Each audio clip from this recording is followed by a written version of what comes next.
Good morning students. आज मैं आप लोगों को आपके 9th चैप्टर का जो टॉपिक रह रहा था विवेक की वल्गा वो पढ़ाने जा रही हूँ। आप लोग ध्यान से देखेंगे और सुनेंगे।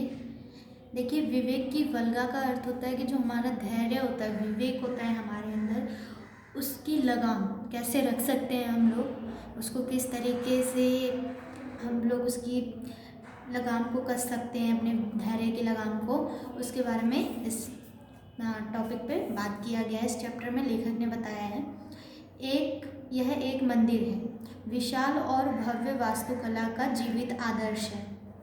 यहाँ आकर हमारे विकारों का समन हो जाता है, यानी कि हमारे विकार मतलब कि हमारे अंदर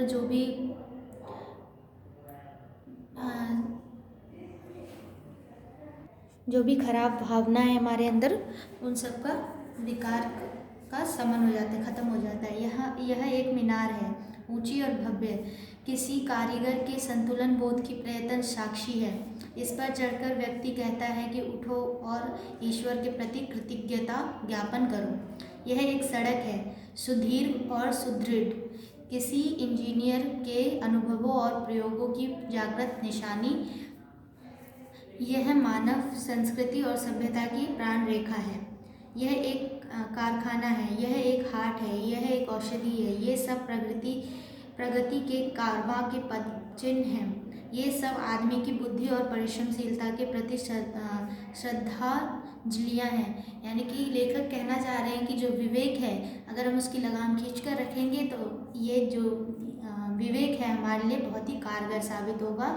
एक तरीके से हमारा सब कुछ हमारा विवेक ही है, हमारा धैर्य ही है। अगर हम धैर्य रखेंगे तो हमें सब कुछ प्राप्त होगा। बुद्धि और परिश्रम बड़ी चीज़ें हैं।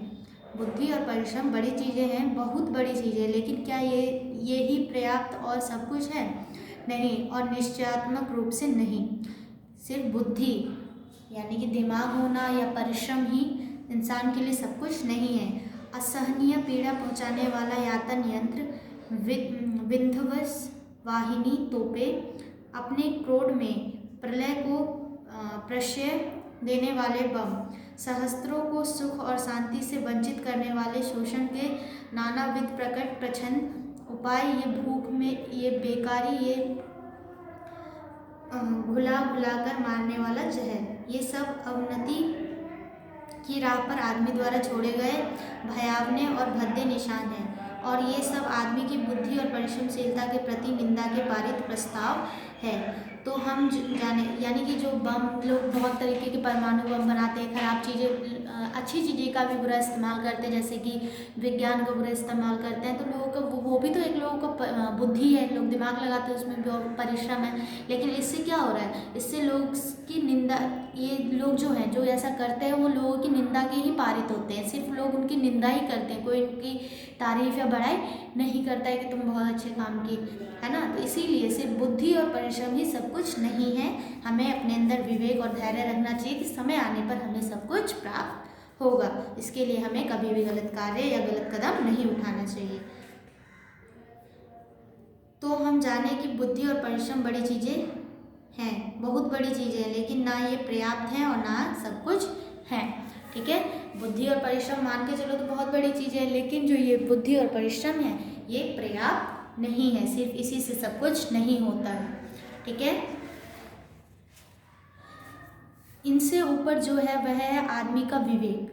ठीक है, क्या है? इससे ऊपर जो भी है, परिश्रम और बुद्धि से ऊपर जो भी है वो इंसान का विवेक है। अगर इंसान विवेक रखेगा, धैर्य रखेगा अपने अंदर, तो उसे जीवन में हर सफलता प्राप्त होगी, सब कुछ प्राप्त होगा। ठीक है, विवेक इंसान के लिए एक औषधि के काम में आती है। जिस तरीके से एक दवाई होती है, उसी प्रकार हमारा धैर्य, हमारा विवेक हमारे कार्य आता है। आदमी की तहजीब और तरक्की के लिए जितनी बुद्धि और परिश्रम लगाया गया है, उसे बर्बर और पशु बनाने के लिए उससे कम बुद्धि और परिश्रम का व्यय नहीं हुआ है। हिसाब लगाकर देखें तो प्राणदायी बूटी और प्राणघातक विष दोनों ही समान बुद्धि और परिश्रम के प्रतिफल है। जो कोई इंसान जहर बनाता है, ठीक है, तो उसमें भी क्या लगता है? दिमाग लगता है ना, बुद्धि लगता है, परिश्रम लगता है। और जो इंसान दवाई बनाता है उसमें भी क्या लगता है? परिश्रम लगता है, मेहनत लगता है। ठीक है।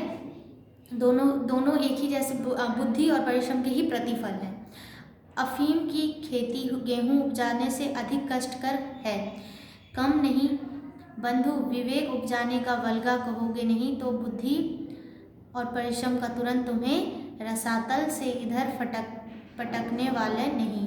और यह ना चेतावनी है, ना धमकी और ना परामर्श, यह केवल तथ्य है। यानी कि इस चैप्टर में लेखक यही कहने की कोशिश कर रहे हैं, इस टॉपिक द्वारा लेखक यही समझाने का प्रयास कर रहे हैं कि लोगों का परिश्रम और बुद्धि लोग अच्छे कामों के लिए भी लगाते हैं, बुरे कामों के लिए भी लगाते हैं। तो इसीलिए हमें परिश्रम बुद्धि के साथ साथ अपने अंदर विवेक और धैर्य की भावना भी रखनी चाहिए। उसी से हमें अच्छे कार्य, अच्छे रास्ते पर चलने की भावना प्राप्त होती है। ठीक है, तो इसलिए हम लोगों को अपने अंदर विवेक की भावना, कि विवेक रखेंगे तभी हमको ये लगेगा कि हाँ अभी तो हम परिश्रम कर रहे हैं, इसका अच्छा फल हमें आगे मिलेगा। और नहीं, अगर हमारे अंदर धैर्य नहीं रहा तो हमें कुछ भी नहीं मिल रहा। हम अभी मेहनत करके अभी तुरंत के तुरंत अपना पैसा कमा सकते हैं। ठीक है, ऐसे करते हैं कुछ लोग। तो इसीलिए हमें अपने अंदर विवेक और धैर्य की भावना परिश्रम और बुद्धि के साथ साथ रखनी चाहिए। तो यहाँ पे आप लोगों का ये चैप्टर खत्म होता है। इस चैप्टर के लेखक है रामानंद जोशी। ठीक है, आप लोग इस चैप्टर को अच्छे से रीडिंग करेंगे, समझेंगे। नेक्स्ट टाइम मैं आप लोगों को इसका क्वेश्चन आंसर एक्सरसाइज सेंड कर दूँगी। Okay, thank you.